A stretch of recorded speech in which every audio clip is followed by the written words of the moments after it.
कार्यक्रम वेद पाठशाला में मैं आपका हार्दिक स्वागत करती हूँ। प्रिय श्रोता, परमेश्वर का वचन जीवित, पवित्र एवं सामर्थी है। आशा है कि आज के वचन से आपको आत्मिक लाभ होगा। तो लीजिए प्रस्तुत है ये संदेश।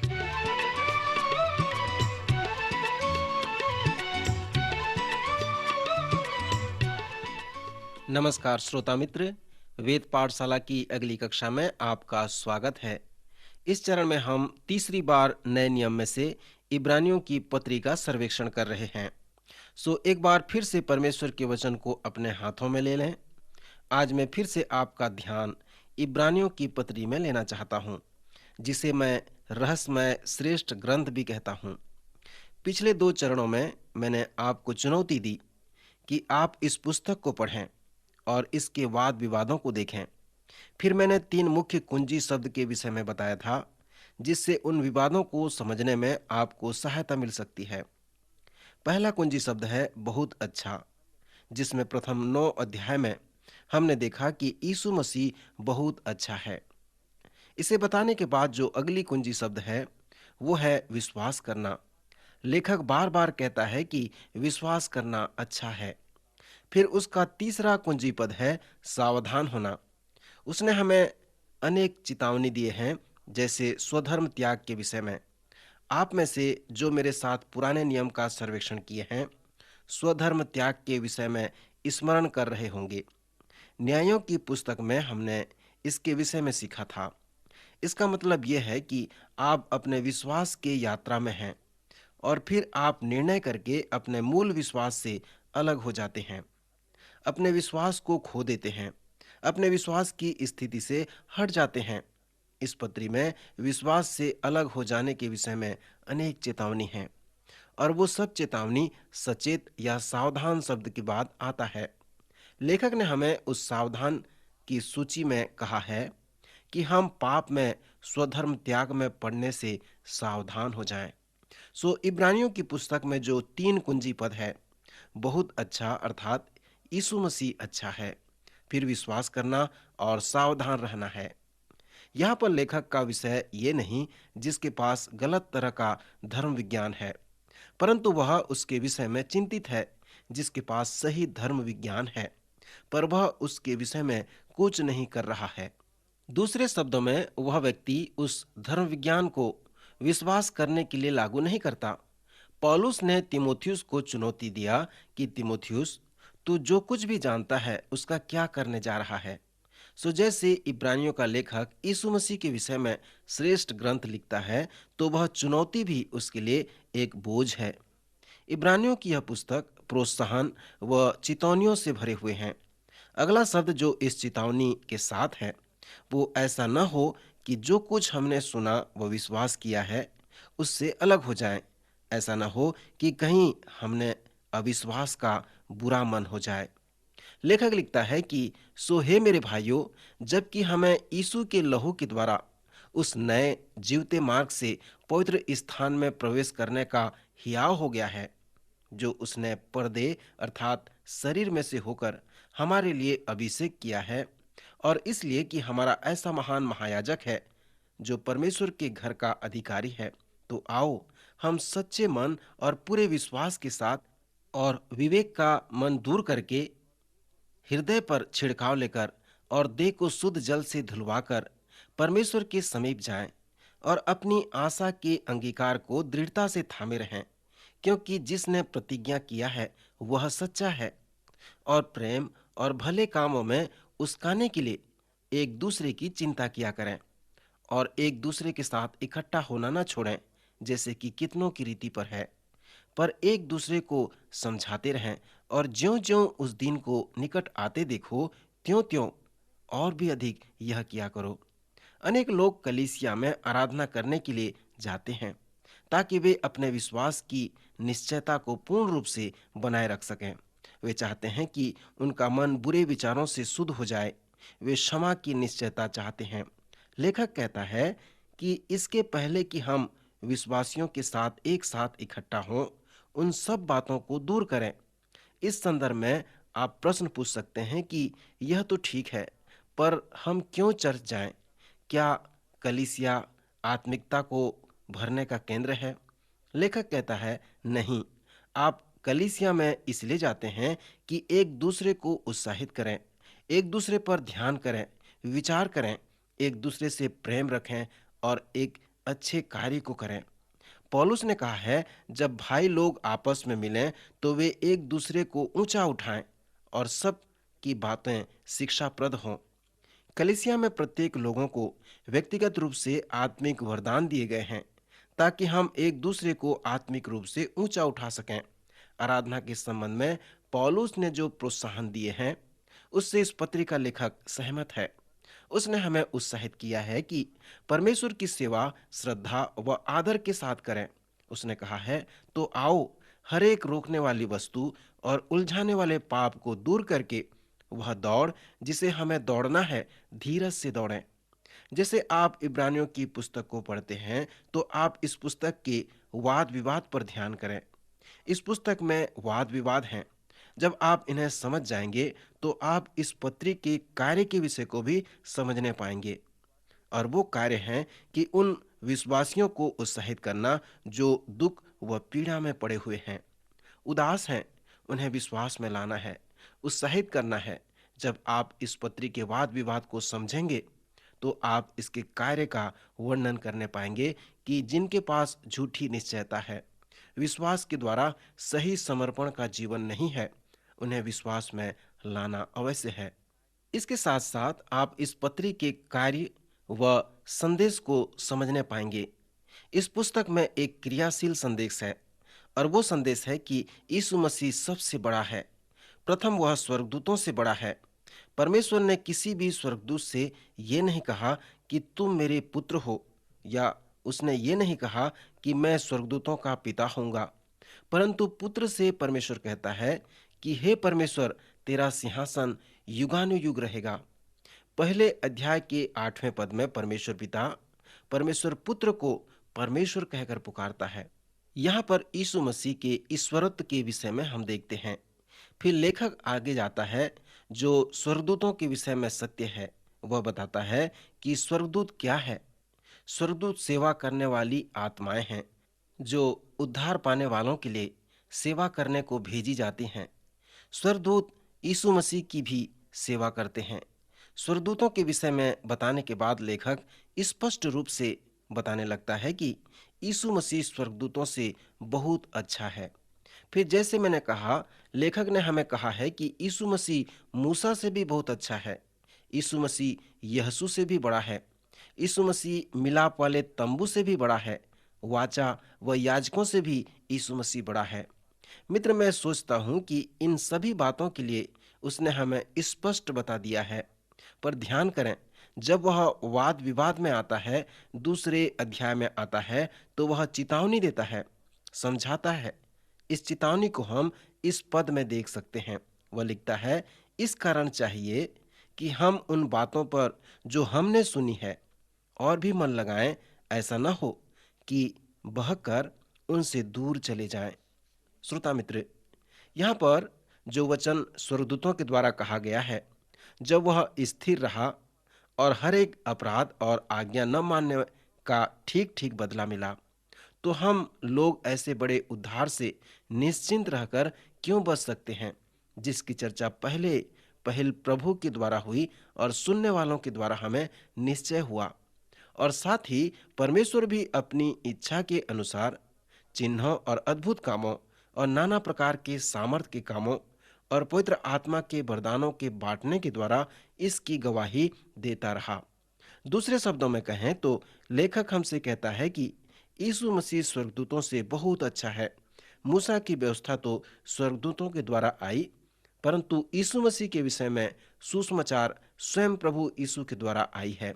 जो व्यवस्था मूसा द्वारा आई, यदि कोई पालन नहीं करता था तो उसे पथरवा करके मार दिया जाता था। सो आप कैसे बड़े उद्धार से निश्चिंत रहकर बच सकते हैं, जिसकी चर्चा पहले प्रभु के द्वारा हुई और सुनने वालों के द्वारा हमें निश्चय हुआ है। ऐसा कहने के बाद लेखक आगे और भी चेतावनी देता है, जैसे वह इब्रानी इतिहास को बताता है। गिनती के 14वें अध्याय को स्मरण करें। इस्राएली प्रजा जंगल में 40 वर्ष तक भटकते रहे। 10 बार परमेश्वर ने उन्हें चुनौती दी कि वे उस पर विश्वास करें। उसने 10 बार आश्चर्य कर्म किया, परंतु उन्होंने विश्वास करना अस्वीकार कर दिया। तब परमेश्वर ने उनसे कहा कि वे प्रतिज्ञा के देश में कभी प्रवेश नहीं करने पाएंगे, क्योंकि तुमने मुझ पर विश्वास नहीं किया। सो तुम लोगों की लोथें इस जंगल में पड़ी रहेंगी। केवल कालीब और यहोशू उस प्रतिज्ञा के देश में जाने पाएंगे, क्योंकि उन्होंने मुझ पर विश्वास किया है। इब्रानियों के 3 अध्याय 17 से 19 पद और 4 अध्याय में लेखक ने इब्रानी इतिहास पर दृष्टि किया है और गिनती के 14वें अध्याय पर प्रकाश डाला है और कहा है कि उनके बाप दादों ने मुझ पर 40 वर्ष तक परीक्षा किया और मुझ पर विश्वास नहीं किया, सो वे उस प्रतिज्ञा के देश में प्रवेश करने नहीं पाएंगे। फिर वह चेतावनी देता है और कहता है, हे भाइयों, चौकस रहो कि तुम में ऐसा बुरा और अविश्वासी मन का कोई न हो जो जीवते परमेश्वर से दूर हट गए हों। वरन जिस दिन तक आज का दिन कहा जाता है, हर दिन एक दूसरे को समझाते रहो, ऐसा न हो कि तुम में से कोई जन पाप के छल में आकर कठोर हो जाए, क्योंकि हम मसीह के भागी हुए हैं। यदि हम अपने प्रथम भरोसे पर अंत तक दृढ़ता से स्थिर रहें, जैसा कहा जाता है कि यदि आज तुम उसका शब्द सुनो तो अपने मनों को कठोर न करो, जैसे कि क्रोध दिलाने के समय किया जाता है। इस 3 व 4 अध्याय में इब्रानियों का लेखक कहता है कि जिस प्रकार उन लोगों ने किया और मुझ पर विश्वास नहीं किया, तुम भी वैसा न करो, नहीं तो उस प्रतिज्ञा के देश में प्रवेश करने नहीं पाओगे। ऐसा दिन आएगा कि तुम उस समय परमेश्वर के शब्द को नहीं सुन पाओगे। परमेश्वर तुमसे मुंह फेर लेगा और तुम उस प्रतिज्ञा के देश में प्रवेश करने नहीं पाओगे। इब्रानियों के 4 अध्याय में लेखक लिखता है, इसलिए जबकि उसके विश्राम में प्रवेश करने की प्रतिज्ञा अब तक है, तो हमें डरना चाहिए। ऐसा न हो कि तुम में से कोई जन उससे रहित जान पड़े, क्योंकि हमें उन्हीं की नाई सुसमाचार सुनाया गया है, पर सुने हुए वचन से उन्हें कुछ लाभ न हुआ, क्योंकि सुनने वालों के मन में विश्वास के साथ नहीं बैठा। कल्पना करें कि भोज में 100 लोग खाना खा रहे हैं। उनमें से एक के पेट में अल्सर की बीमारी है, सो सभी लोग एक प्रकार का भोजन खाते हैं। 99 लोग उस भोजन को खाकर तृप्त होते हैं और बल प्राप्त करते हैं, परंतु वही भोजन उस बीमार व्यक्ति के लिए हानि का कारण बनता है। इसी से मिलता हुआ इस पुस्तक का लेखक इस 4 अध्याय में कुछ इसी प्रकार वर्णन करता है। वह कहता है कि जब सुसमाचार प्रचार किया गया और जब लोगों ने इसे सुना, तो वह कुछ समय के लिए कुछ लोगों को लाभप्रद ठहरा, क्योंकि यह विश्वास के साथ था। परंतु जिन्होंने विश्वास के साथ नहीं सुना, उनके लिए लाभ नहीं हुआ। यह उस बीज बोने वाले दृष्टांत के समान है जिसे यीशु ने सिखाया था। एक किसान बीज बोता है और बीज अलग अलग भूमि में पड़ता है। इसलिए मैं आपस में कहता हूं कि बीज बोने वाले दृष्टांत को उस प्रकार कहा जा सकता है, अर्थात 4 प्रकार के भूमि का दृष्टांत, या कलीसिया में 4 प्रकार के लोग हैं। उनमें से एक कौन से हैं? आप कौन से लोग उनमें कहला सकते हैं? सो इस पुस्तक के इस भाग में लेखक के वाद विवाद की चुनौती यही है। उसने कहा है कि पहले वचन सुनने वाले असफल हो गए और वे उस प्रतिज्ञा के देश में प्रवेश करने नहीं पाए, क्योंकि उन्होंने परमेश्वर पर विश्वास नहीं किया। फिर परमेश्वर ने अनेक वर्ष के बाद सुसमाचार प्रचार किया और उनके लिए अवसर दिया और कहा, यदि आज तुम उसका शब्द सुनो तो अपने मनों को कठोर न करो। लेखक उन यहूदियों से कहता है जो सताव के कारण विश्वास में कमजोर हो गए हैं, यह तुम्हारे लिए है। इसलिए जब तुम उसका शब्द सुनो तो अपने मन को कठोर न करो, क्योंकि यदि ऐसा करोगे तो वह तुम्हें दोषी ठहराएगा। आप जो जानते हैं उसके विषय में आप क्या करते हैं, तो वह विश्वास के लिए एक चुनौती होता है। आपके विश्वास के विषय में आप जो करते या नहीं करते, तो वही आपको दोषी ठहराता है। फिर लेखक हमें परमेश्वर के वचन के विषय में एक महान विवरण देता है। वह लिखता है, क्योंकि परमेश्वर का वचन जीवित और प्रबल और हर एक दोधारी तलवार से भी अधिक चोखा है और जीव और आत्मा को और गांठ गांठ और गुदे गुदे को अलग अलग करके वार पार छेदता है और मन की भावनाओं और विचारों को जांचता है और सृष्टि की कोई वस्तु उससे छिपी नहीं है, वरन जिससे हमें काम है उसकी आंखों के सामने सब वस्तुएं खुली और बेपरद हैं। मित्र, यह बहुत ही सामर्थी वृतांत है कि परमेश्वर का वचन क्या है और यह मनुष्य के जीवन में क्या कर सकता है। परमेश्वर इस वचन द्वारा मनुष्य से बातें करता है। उत्पत्ति के 3 अध्याय में परमेश्वर का वचन एक आवाज है जो वाटिका में चलता है। यूहन्ना रचित सुसमाचार के प्रथम अध्याय में वचन देहधारी हुआ, आवाज ने शरीर को ग्रहण किया। फिर हमारे पास लिखित वचन व जीवित वचन है। आज हम परमेश्वर के लिखित वचन के द्वारा परमेश्वर के जीवित वचन की आवाज को सुनते हैं। इस प्रकार इब्रानियों की पुस्तक में अनेक महान लेखांश हैं। यदि आप इस पुस्तक को प्रार्थना पूर्वक पढ़ते हैं और मनन करते हैं तो आप सुंदर आत्मिक बातों का वर्णन कर सकते हैं जो आपकी सेवा के कार्य में आ सकते हैं। उदाहरण के लिए 5वें अध्याय में लेखक एक ऐसे विषय को बताना चाहता है जिसे समझना कठिन है। वह हमसे कहता है यीशु मसीह सभी महायाजकों से महान व अच्छा है। वह लिखता है यीशु मसीह लेवी या हारून के जैसा याजक नहीं है, परंतु मलकीसिदक के अनुसार। यहाँ पर वह इस संदर्भ में वाक्य को लाता है और लिखता है, मैं चाहता हूँ कि तुम्हें मलकीसिदक के विषय में और भी अधिक बताऊं, परंतु मैं सचमुच में नहीं बता सकता क्योंकि तुम सीखने में बहुत कमजोर हो। मलकीसिदक के विषय में मैं तुम्हें जो बताना चाहता हूँ वह नहीं बता सकता। फिर वह उन लोगों को फटकारता है क्योंकि वे वचन के सही विद्यार्थी नहीं रह पाए। सो इसके पहले कि वह उन्हें मलकीसिदक के विषय में बताए, उसने उनसे कहा, इसके विषय में तुम्हें बहुत सी बातें कहनी है जिनका समझना कठिन है, इसलिए कि तुम ऊंचा सुनने लगे हो। समय के विचार से तो तुम्हें गुरु हो जाना चाहिए था, तो भी क्या यह आवश्यक है कि कोई तुम्हें परमेश्वर के वचनों की आदि शिक्षा फिर से सिखाए? और ऐसे हो गए हो कि तुम्हें अन्न के बदले अब दूध ही चाहिए, क्योंकि दूध पीने वाले बच्चों को तो धर्म के वचन की पहचान नहीं होती, क्योंकि वह बालक है, पर अन्न सयानों के लिए है, जिनके ज्ञानेंद्रिय अभ्यास करते करते भले बुरे में भेद करने के लिए पक्के हो गए हैं। श्रोता मित्र, यह एक सुंदर सच्चाई है जो पवित्र शास्त्र में सिखाया गया है। जब आप कलीसिया में जाते हैं, जहां आपका पास्टर, जिसने पवित्र शास्त्र से आपके लिए आत्मिक भोजन तैयार किया है, खड़े होकर बांटता है, आपको सिखाता है, सो इब्रानी के लेखक और पवित्र शास्त्र के अन्य लेखकों के अनुसार वह पीने वाले दूध के समान है। वह ऐसा भोजन है जो सरलता से पच जाता है। हम छोटे बच्चों को दूध पिलाते हैं, सो यदि आप इस प्रकार का भोजन ग्रहण करते रहेंगे तो आप उस दूध पीने वाले बच्चे के समान होंगे। पर यदि आप स्वयं पवित्र शास्त्र को पढ़ेंगे तो पवित्र आत्मा आपको सिखाएगा, सो आप इस प्रकार ठोस भोजन व अन्न को ग्रहण करेंगे जैसे सयाने खाते हैं, और दूध पीने वाले बच्चे के समान नहीं रहेंगे। वेद पाठशाला कार्यक्रम का जो विषय है वह परमेश्वर के वचन को परमेश्वर के लोगों तक पहुंचाना है, ताकि वे दूध पीकर बढ़ें और फिर अन्न व ठोस भोजन खाकर आत्मिक रूप से सयाने बन जाएं। जब आप रविवार को कलीसिया में जाते हैं तो सुसमाचार प्रचार करने वाले कलीसियाओं में प्रचारक प्रायः इस प्रकार प्रचार करते हैं।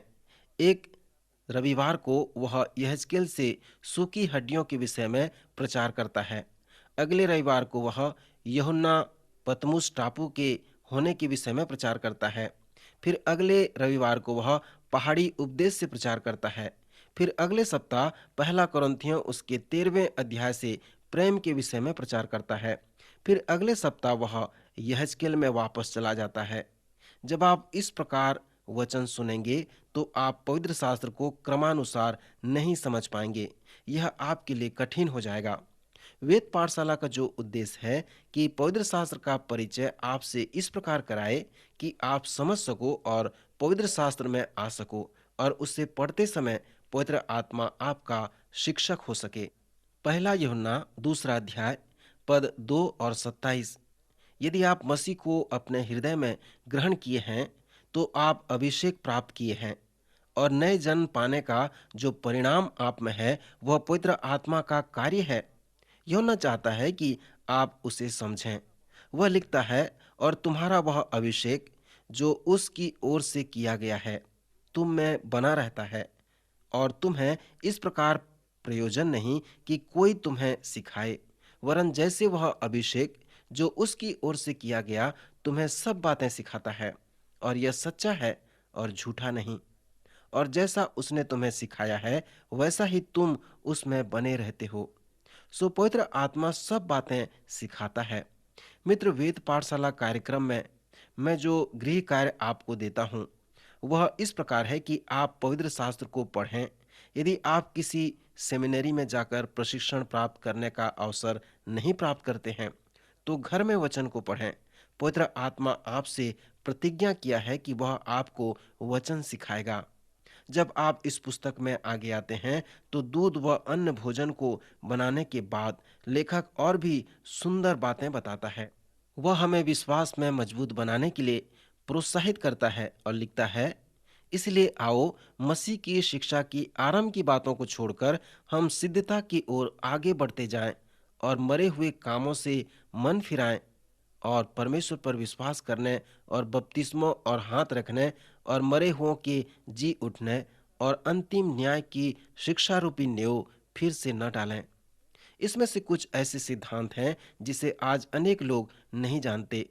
सो यह लेखक उन्हें दूध पिलाने वाले बच्चों से कहता है। जब आप सिद्धता की ओर आगे बढ़ने और सयाने होने के विषय में पढ़ते हैं तो आपके पास एक विषय होगा जो बहुतों के लिए समस्या का कारण होगा। लिखा है, क्योंकि जिन्होंने एक बार ज्योति पाई है और जो स्वर्गीय वरदान का स्वाद चख चुके हैं और पवित्र आत्मा के भागी हो गए हैं और परमेश्वर के उत्तम वचन का और आने वाले युग की सामर्थ का स्वाद चख चुके हैं, यदि वे भटक जाएं तो उन्हें मन फिराव के लिए फिर नया बनना अनहोना है, क्योंकि वे परमेश्वर के पुत्र को अपने लिए क्रूस पर चढ़ाते हैं और प्रगट में उस पर कलंक लगाते हैं। क्योंकि जो भूमि वर्षा के पानी को जो उस पर बार बार पड़ता है पी पी कर जिन लोगों के लिए वह ज्योति बोई जाती है उनके काम का साग पात उपजाती है, वह परमेश्वर से आशीष पाती है। यदि वह झाड़ी और ऊंट कटारे उगाती है तो निकम्बी और श्रापित होने पर ठहरती है और उसका अन्न जलाया जाना होता है। पर हे प्रियो, यद्यपि हम ये बातें कहते हैं तो भी तुम्हारे विषय में हम इससे अच्छा और उद्धार वाली बातों का भरोसा रखते हैं, और हम चाहते हैं कि तुम में से हर एक जन अंत तक पूरी आशा के लिए ऐसा ही प्रयत्न करता रहे, ताकि तुम आलसी न हो वरन उनका अनुकरण करो जो विश्वास और धीरज के द्वारा प्रतिज्ञाओं के वारिस होते हैं। श्रोता, यह बहुत कठिन लेखांश है। अनेक लोग विश्वास करते हैं इस लेखांश के द्वारा आप अपने उद्धार को खो सकते हैं। इसलिए और भी प्रश्न उत्पन्न होने लगता है कि जब आपका उद्धार हो गया है तो क्या आप उस उद्धार को खो सकते हैं? अनेक हैं जो कहते हैं जब एक बार उद्धार हो गया तो हमेशा के लिए हो गया, पर कुछ और लोग कहते हैं नहीं, आप आज उद्धार प्राप्त कर सकते हैं पर कल उसे खो सकते हैं। लेखक कहता है कि जो स्वर्गीय वरदान का स्वाद चख चुके और पवित्र आत्मा के भागी हो गए हैं, यदि वे भटक जाएं तो उन्हें मन फिराव के लिए फिर नया बनना अनहोना है। अगले कार्यक्रम में फिर मिलेंगे। प्रभु आज के वचन द्वारा आपको आशीष दे।